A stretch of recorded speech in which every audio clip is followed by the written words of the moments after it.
말씀은 로마서, 오늘 하나님의 말씀은 로마서 6장 12절에서 14절까지 내용입니다. 제가 봉독해 올려드리겠습니다. 그러나 너희는 죄가 너희 죽을 몸을 지배하지 못하게 하여 몸의 사욕에 순종하지 말고, 또한 너희 지체를 불의의 무기로 죄에게 내주지 말고, 오직 너희 자신을 죽은 자 가운데서 다시 살아난 자같이 하나님께 드리며 너희 지체를 의의 무기로 하나님께 드리라. 죄가 너희를 주장하지 못하리니 이는 너희가 법 아래에 있지 아니하고 은혜 아래에 있음이라. 아멘. 자, 오늘 하나님의 말씀 제목은 죄가 주장하지 못하리니.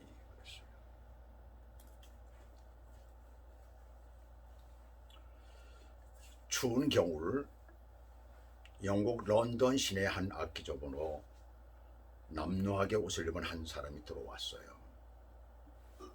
그의 옆구리에는 헌 바이올린이 들려져 있었습니다. 저는 지금 배가 고파서 견딜 수 없습니다. 제발 이 바이올린을 사주세요. 얼마라도 좋습니다. 저는 무엇을 먹어야 하니까요. 그래서 악기점 주인 배츠 씨는 너무나 치곤해서 바이올린 상태도 보지 아니하고 1기니, 보통 자기가 헌 바이올린을 살 때에 지불했던 금액 1기니, 그러니까 5불의 가치입니다. 5불을 주고 샀어요. 그 사람이 나간 뒤에 바이올린을 켜보려고 혹시 소리는 나는지 그래가지고 이제 화를 줄에 대는데, 대는 순간에 아주 놀랄 만큼, 깜짝 놀랄 만큼 좋은 소리가 나는 거예요. 이 사람도 깜짝 놀란 거예요. 어떻게 이렇게 좋은 소리가 날 수 있지? 헌 바이올린이, 그것도 먼지가 가득 쥐어 있는데. 그래서 이상한 생각이 들어서 먼지가 가득한 그 바이올린을 천천히 닦았습니다. 닦으면서 보니까 안토니오 스타디바리 1704년이다 라는 그런 것이 딱 찍혀져 있는 거예요. 그 바이올린은 약 200년 동안 많은 음악인들과 바이올리니스트들이 눈을 켜고 불을 켜고 찾던 그러한 바이올린이었어요. 그래서 악기점 주인은 얼른 밖으로 나갔습니다. 그 사람을 찾으려고. 도대체 어떻게 된 건지 모르니까. 그랬더니 이미 그 사람은 사라져버리고 말았습니다. 배가 고파서 밥 몇 끼니 먹을 수 있는 값 5불에 팔아버린 그 바이올린은 그 당시에 약 10만 불이었다고 해요. 아마 지금 같으면 100만 불이 넘을 거예요. 정말로 어쩐지 아깝고 무엇이 잘못되었다는 생각이 들지요. 혹시 저와 여러분은 10만 불보다 더 귀한 생애를 먹고 살겠다는 이유로 혹시 5불짜리로 취급하거나 그렇게 팔고 있지는 않을지 모르겠습니다. 혹은 5불짜리보다 더 못한 더럽고 추한 죄 가운데로 끌고 가지는 않는지 한번 우리가 생각해 봐야 되겠습니다. 오늘 본문은 그러므로라는 접속사로 시작을 하고 있어요. 앞에 내용을 받아서 시작을 하고 있죠. 그러면 지난주에 6장 1절에서부터 11절까지의 내용이 무엇이었는가? 죄 가운데 살 수 없는 이유 3가지를 지난주에는 말씀을 드렸습니다. 첫 번째 이유는 무엇이라고 했어요? 죄에 대하여 우리가 죽었기 때문이라고 했고, 두 번째 이유는 예수 그리스도와 연합되었기 때문이라고 했고, 그 다음에 세 번째는 또 다른 하나는 새 생활을 살기 위해서라고 이렇게 말을 했습니다. 우리가 새 생활 가운데 살아야 되기 때문에 죄를 더 이상 지울 수가 없다는 것이죠. 주님이 죽으심으로 우리는 죄의 속박에서 벗어났어요. 주님의 살아나심으로 우리는 또한 새로운 신분이 되었습니다. 우리는 이제 죄의 지배를 받지 않습니다. 왜냐하면 우리가 의의 종이 되었기 때문이에요. 그런데 이것은 교리죠. 신앙의 이론적인 체계인 것입니다. 만일 우리가 이 교리를 배우는 것으로 끝난다면 우리의 영혼은 병들고 말 것이에요. 교리를 배우는 것은 실천이라는 집을 세우기 위해서입니다. 그래서 그 터를 닦는 거예요. 교리라는 것은 그 집을 세우기 위해서. 그러므로라는 말은 이제 터가 닦였으니 실천하는 집을 세우라는 것이에요. 그래야 죄의 유혹에 넘어가지 않고 죄의 주장에 우리가 말려들지 않는다는 것을 말하는 거예요. 그래서 12절과 13절은 하지 말라라는 그런 내용과 그 다음에 하라라는 그런 명령이 여기 나오고 있습니다. 죄가 주장하지 못하게 행동으로 옮기라는 것이에요. 우리가 행동으로 옮기라는 것입니다. 우리가 너무나 잘 알지만 우리는 십계명을 잘 알잖아요. 그래서 1에서부터 보통 10까지 이렇게 우리가 다 외웁니다. 근데 사실 십계명은 자세히 가서 보면은 1번, 2번, 3번, 4번 번호가 붙은 건 아니에요. 출애굽기 20장에 보면 그 내용이 쭉 나오죠. 그렇게 번호가 붙은 것은 아닙니다. 그래서 개톨릭에서 말하는 십계명이 다르고 조금 달라요. 한두 개가 틀립니다. 우리 또한 그리스도 교회가 말하는 것이 다르고 또 유대교가 말하는 십계명이 조금 다릅니다. 그래서 한두 개씩 틀려요. 언제 한번 제가 그걸 소개를 해드리겠습니다. 그런데 그 십계명에 보게 되면 십계명 말고 그 다음에 쭉 나오는 계명들을 보게 되면 613가지의 계명들이 전체적으로 나오고 있어요. 그 중에서 365개는 하지 말라라는 그런 내용이고 248개는 하라는 내용입니다. 365개는 뭡니까? 매일이죠. 매일 하지 말라는 게 한 개씩 있다는 것이죠. 365일 아니에요, 우리가 1년은. 근데 어떤 사람은 248개는 우리 인간의 뼈맞이 숫자라고 그렇게 얘기를 하는 분이 있습니다. 그건 전 확실히 몰라요. 그런 얘기를 하는 사람이 있어서 제가 빌려서 말씀드리는 겁니다. 그런데 오늘 본문에 나오는 이 하라와 하지 말라라는 이 말은 그런 계명들과는 차원이 다른 것이 뭐가 다를까요? 강제성이 아닌 자발적인 것이라는 것을 기억하시기 바랍니다. 여기서 말씀하고 있는 우리가 정말 신약 성경에서 말씀하고 있는 이 내용들은 모두가 다 뭐냐 하면 강제성이 아니에요. 자발적인 것입니다. 자기 스스로가 해야 된다는 것을 말하고 있는 거예요. 한마디로 구약 시대의 율법이 아니라는 것이죠. 그래서 오늘 본문 들어가겠습니다. 12절 보시게 되면은 그러므로 너희는 죄가 너희 죽을 몸을 지배하지 못하게 하여 몸의 사육에 순종하지 말고, 먼저 하지 말라가 나오죠. 하지 말고 그랬잖아요. 죄가 너희 죽을 몸을 지배하지 못하게 하라는 것이에요. 내버려 두면 악한 사육에 사로잡히게 된다는 것입니다. 그래서 여기 보시게 되면 몸의 사육에 순종하지 말고, 우리 몸이 말하고 있는 개인적인 욕심이 있다는 것입니다. 거기에 순종하지 말라는 것이에요. 우리가 사사기서를 보게 되면 약 350년의 사사시대를 거치게 되죠. 이스라엘 백성들은 주변 국가들의 위협에 맞서기 위해서 왕이 필요하다고 생각을 했어요. 그래서 그 당시에 사무엘 선지자에게 자꾸 이제 왕을 세우게 해달라고 말해요. 왕을 세웁시다. 자꾸 이제 이게 들어가는 거예요. 그래서 사도 바울이 하나님 앞에 물어봅니다. 하나님이 이렇습니다. 백성들이 지금 왕을 세워달래요. 하나님이 직접 다스리는 게 싫다고 저러니 어떻게 하면 좋겠습니까? 하나님께서 그때 뭐라고 합니까? 왕을 세우게 되면 너는 왕의 종이 되는 거예요. 네 자손들까지도 그의 노예가 된다. 그래도 좋으냐 말이지. 근데 백성들은 듣지는 않습니다. 결국 하나님께서 허락하시죠. 하나님 앞에서 제비 뽑아 선출됩니다. 물론 처음에 사울은 사무엘의 기름을 붓지요. 근데 그 다음에 정식으로 제비 뽑아서 선출되죠. 그 이스라엘 최초의 왕이 누구입니까? 우리가 너무나 잘 아는 사울이죠. 성경은 사울을 이렇게 소개하고 있습니다. 사무엘상 9장 2절에 보면 기스가 아들이 있으니 그 이름은 사울이요 준수한 소년이라 이스라엘 자손 중에 그보다 더 준수한 자가 없고 키는 모든 백성보다 어깨 위는 더하더라. 아마 요즘에 사울이 있었으면 굉장히 인기가 좋았을 거예요. 키도 크고 잘생겼고. 그러니까 요새 아주 키 크고 잘생기면 잘 나가잖아요. 잘 팔리잖아요. 어디에서든지. 그 속이 어떻든 간에 관계없이 그렇습니다. 지금 세상이 그래요.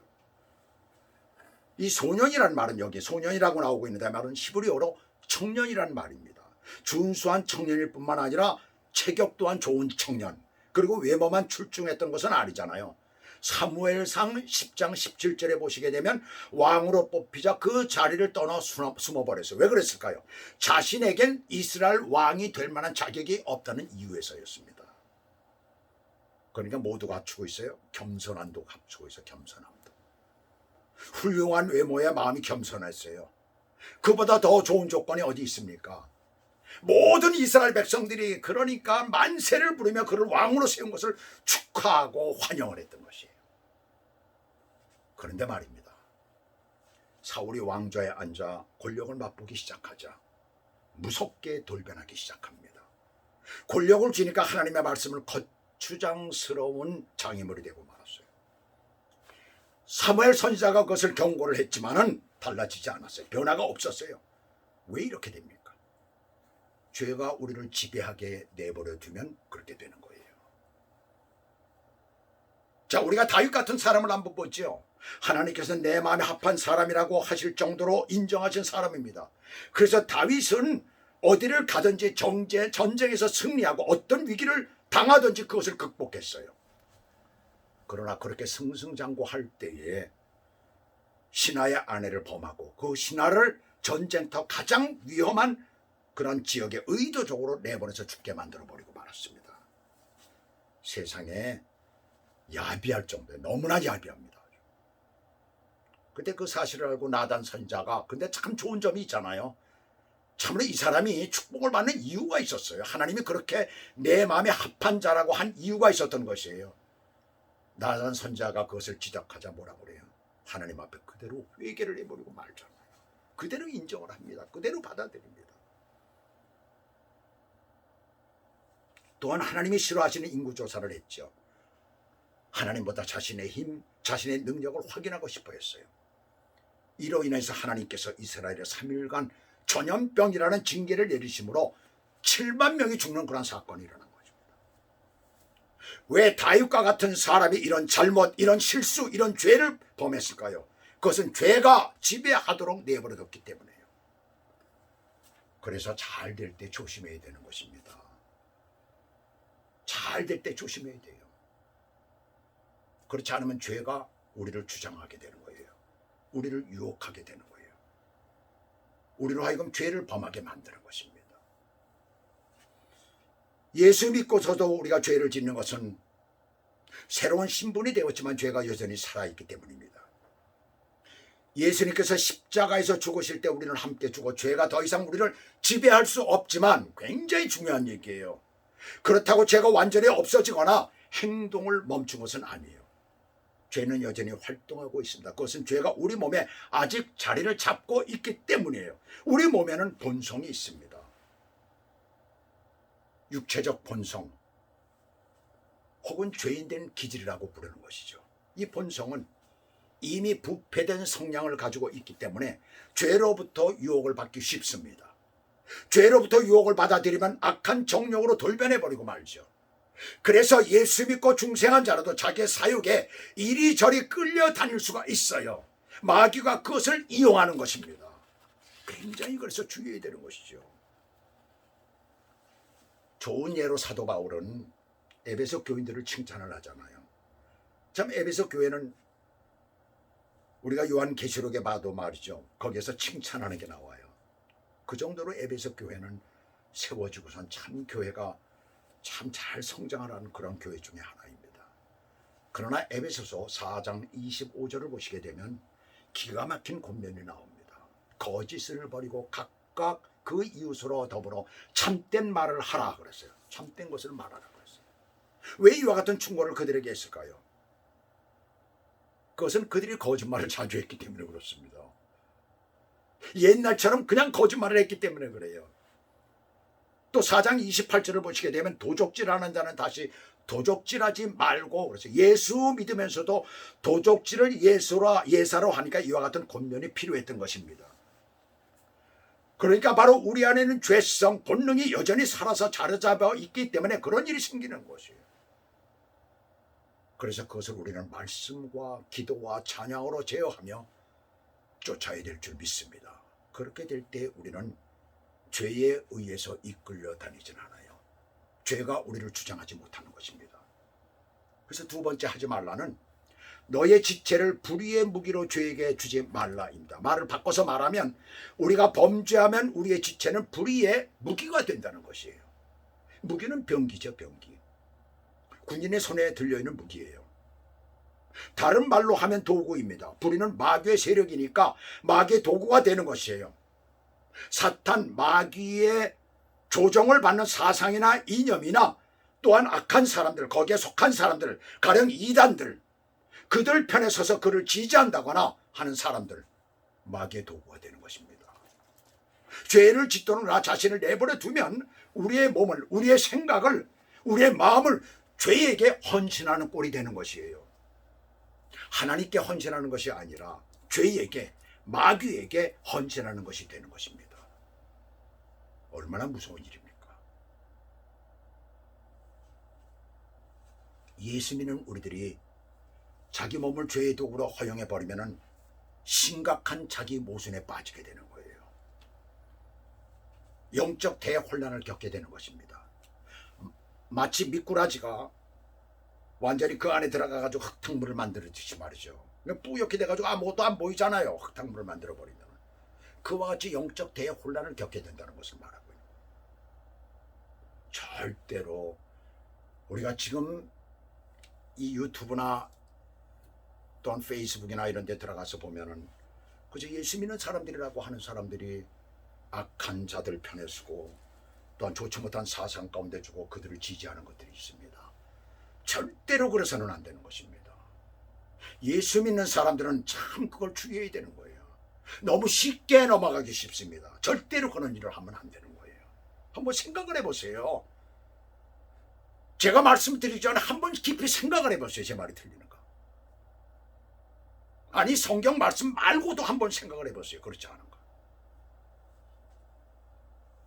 그래서 야고보서에서는 믿는 자들에게 작은 욕심이 생겼을 때라도 그것을 즉시 버리거나 억제해야 됨을 이렇게 말씀합니다. 저 유명한 야고보서 1장 15절에 보시게 되면 욕심이 잉태한 즉 죄를 낳고 죄가 장성한 즉 사망을 낳느니라라고 말씀합니다. 결국에는 하나님과 단절된 사망에 이르게 된다는 거예요. 그러므로 즉시 버리거나 억제해야 되는 것입니다. 어떤 사람이 1캐럿짜리 물방울 다이아몬드를 가지고 자랑을 하고 있어요. 자, 보는 순간 갖고 싶다는 생각이 들까요? 남자들은 보통 그런 생각 안 들면 너는 가졌지 그런가 보다라고 생각을 합니다. 모르죠. 욕심 많은 사람은 어떤지 모르겠습니다. 그러나 여자들은 대부분 나도 저런 반지 한번 우리 남편이 좀 사줬으면 좋겠다라는 생각을 하죠. 자, 그런 생각을 갖는 것도 문제가 됩니다. 근데 그것을 훔치기 위해서 마음의 계획을 짜기 시작하는 거예요. 훔치려고. 저 여자가 저걸 가지고 있는데 저 여자 잠깐 한눈을 파는 사이에 내가 그것을 살짝 한번 해보겠다. 또 어떤 또 방법을 동원해 가지고 그 반지를 손에 있는 것이 끼인 거 있으면은 그것을 한번 빼게 해봤다. 이런 식으로 이제 계획을 짜기 시작하는 겁니다. 그러면 어떻게 되는 걸까요? 내가 계획을 짜는 그 생각과 마음, 실행에 그것을 옮긴다면 실행하는 육신 모두가 죄의 하수인 도구, 무기가 되는 것이에요. 그래서 애초에 그 싹부터 잘라야 되는 것입니다. 그래도 고집하며 그 길을 간다면 결국은 망하는 것이에요. 이런 고집, 이런 시기, 이런 교만이 그 사람을 망하게 만드는 것입니다. 굉장히 조심해야 되는 거예요. 오늘 하지 말라 다음에 보시면 그 다음에 오늘 하라가 나옵니다. 자, 두 번째 이 큰 하라가 나오죠. 13절 중간 보시면 너희 자신을 죽은 자 가운데서 다시 살아난 자 같이 하나님께 드리며 라고 했어요. 중요한 단어가 여기 나오죠. 죽은 자 가운데서 다시 살아난 자 같이. 중요한 문단이 여기 나옵니다. 죽은 자 가운데 다시 살아난 자 같이. 자, 혹시 죽은 가운데서 다시 살아났다면 어떤 생각이 들까요? 10분, 20분, 1시간 정도 죽었다가 살아난 사람들이 간혹 있습니다. 그래서 사람이 우리가 장례를 치를 때, 죽고 난 뒤에 장례를 치를 때 이틀, 3일 후에 무덤에 가지고 와서 묻는 이유가 바로 거기에 있어요. 물론 어떤 나라는 죽는 그날로 장례 지내는 그런 나라도 있습니다만 참 위험한 일이죠. 근데 그런 나라들은 직접 가서 땅에 파묻어 묻는 게 아니라 돌무덤 같은 데 이렇게 안에다 방치해 두더라고요. 살아남으면 이제 어떤 방법으로든지 나올 수 있겠죠. 그 다음날 사람이 간다거나 그러니까. 근데 그런 사람들이죠. 근데 저도 사실은 그것을 경험했어요. 아마 여러분들 지금 뭐야 그러면 천국 구경했다는 거예요? 지옥 구경했다는 거예요? 그런 건 아닙니다. 제가 아주 어렸을 때 초등학교 1학년 때 6.25 전쟁 당시에 그때 일사후퇴 때죠. 그때 지금은 경기도가 된 송산이라는 곳에 피난을 갔었어요. 그 당시 많은 전염병으로 동네 어린아이들이 죽어나갔습니다. 한 절반가량이 죽어나갔죠. 제 바로 밑으로 3살 아래 동생이 있었습니다. 그 동생이 죽었어요. 지금 아마 살아있다면 저하고 3살 차이니까는 74살 됐을 것입니다. 이 미국 나이로 74살, 한국 나이로는 75살이 됐겠죠. 제 이제 바로 지금 현재 살아있는 동생은 저하고 8살 차이인데 중간에 그렇게 한 동생이 죽었어요. 그 동생은 본래가 약했었습니다. 근데 가서 전염병이 들었으니 그냥 죽을 수밖에 없죠. 약하니까. 그걸 견디지 못한 것이죠. 면역력이 없으니까. 온 가족이 동생을 잃은 슬픔 가운데 있는데 저마저 전염병으로 앓다가 숨이 끊어진 거예요. 그 당시 상황이 어렸을 때 기억이 또렷이 있는 것입니다. 나는 그것이 꿈인 줄 알았어요. 근데 청년이 되었을 때 하루는 어머님이 그때 6.25 전쟁 당시 얘기를 하면서 이제 그땐 이랬었지 하고 이제 얘기를 하잖아요. 근데 그 당시 저보고 그 어머님이 그러는 거예요. 너도 30분 정도 죽었었다는 거예요. 근데 저는 그 소리를 듣고 제가 죽었었어요. 그렇다는 거예요. 그래가지고 온 가족이 난리가 났다는 것이죠. 이거 뭐 아들 둘 있는 거 다 이렇게 생겼으니까. 난리가 난 거예요.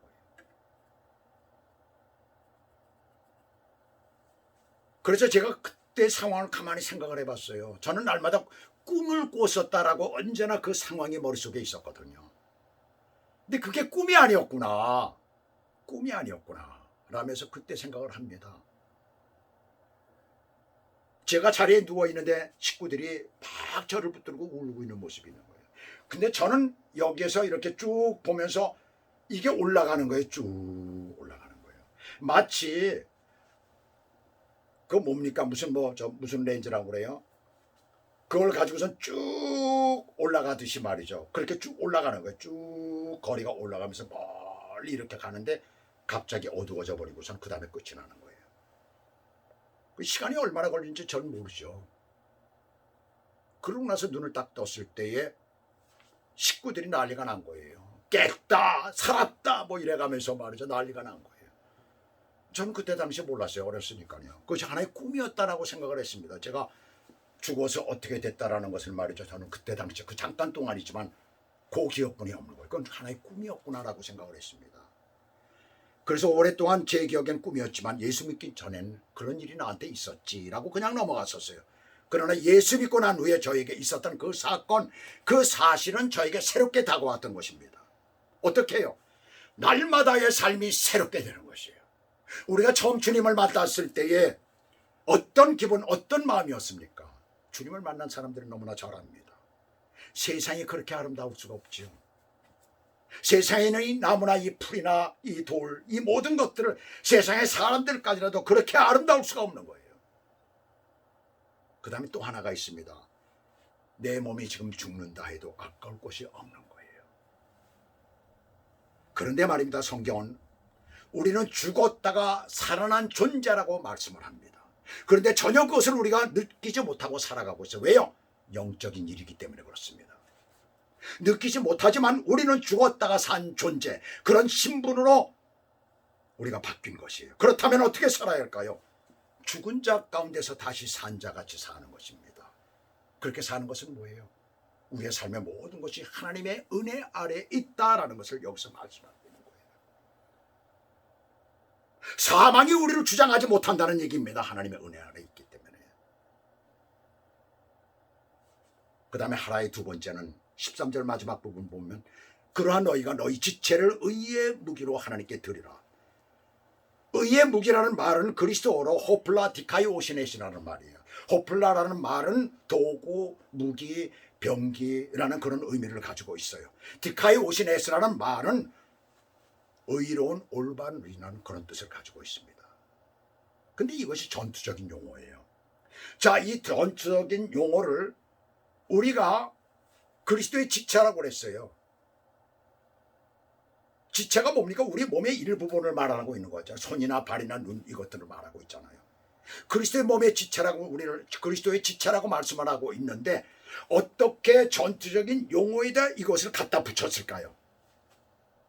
자, 교회에서도 교회는 예수 그리스도의 몸이라고 하잖아요. 그렇다면 교회의 일원이 된 우리 성도 한 사람 한 사람은 누구입니까? 지체라는 얘기예요.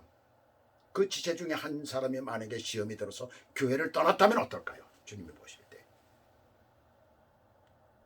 자, 전투적인 용어를 여기에 함께 사용한 것은 그리스도인 한 사람 한 사람은 영적인 의미에서 볼 때 세상의 악과 사탄의 세력을 향한 전투적 신앙인의 모습이어야 된다라는 것을 여기서 말씀하고 있는 거예요. 그래서 우리는 언제나 악과 싸워야 되는 것입니다. 그래서 고난도 함께 받습니다. 항상 승리하는 것은 아니잖아요.